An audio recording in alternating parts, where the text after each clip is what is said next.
You're watching T2T Boxing in association with IFL TV and KO Clothing. Here I'm joined by Mark Too Sharp Lucas, fresh off the back of yet another straight win. Thanks for joining us, Mark. Yeah, no worries, man. Bit of a rocky start today, but got the win.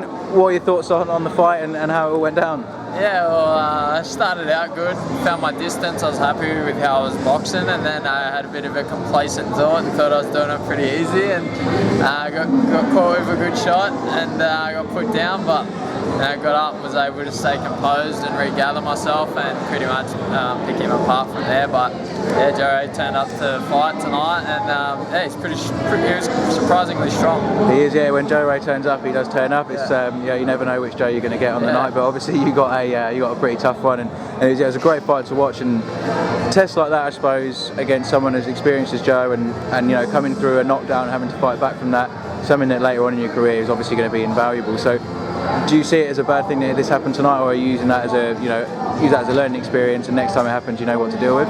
Yeah, for sure. You know, like, it's important. I think you don't want everything to go your way all the time, which it does for these journeymen a lot of the time. I was happy. That was probably my best boxing performance as a pro.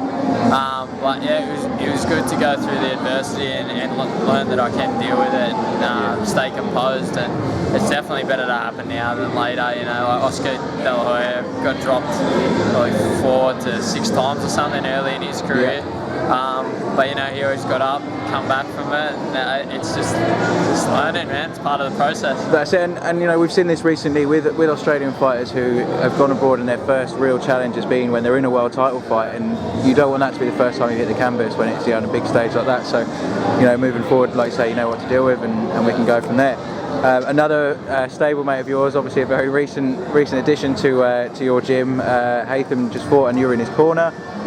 Really good performance from him. Looks like a very, very gifted boxer there as well, and he's now 5-0. What have you seen in the very, very short space of time that he's been in the gym? Yeah, he's good to have around. You know, he's hungry. It's good to have someone on the same path. You know, it's hungry, works hard. He's a high, strong dude, and he fights like that. But yeah, he's really aggressive. He put up a really good performance tonight.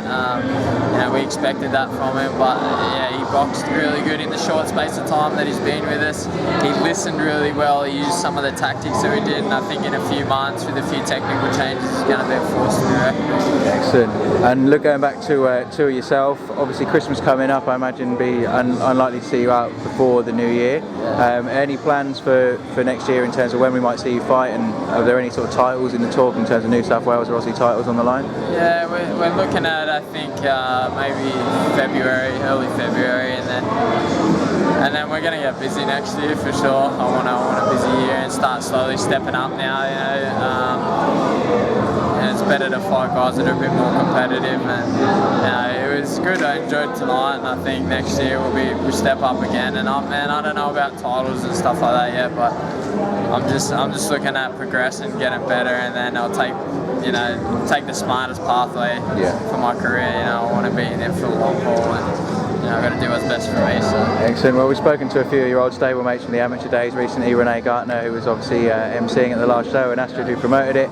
Both speak very highly and have picked you out for big things in the future. So we'll keep a watchful eye. And wish you all the best. Enjoy your Christmas and New Year, and hopefully we'll catch up with you soon in 2016. Yeah, thanks, man. I appreciate the support. Cheers, Mark. No worries. Thanks, mate.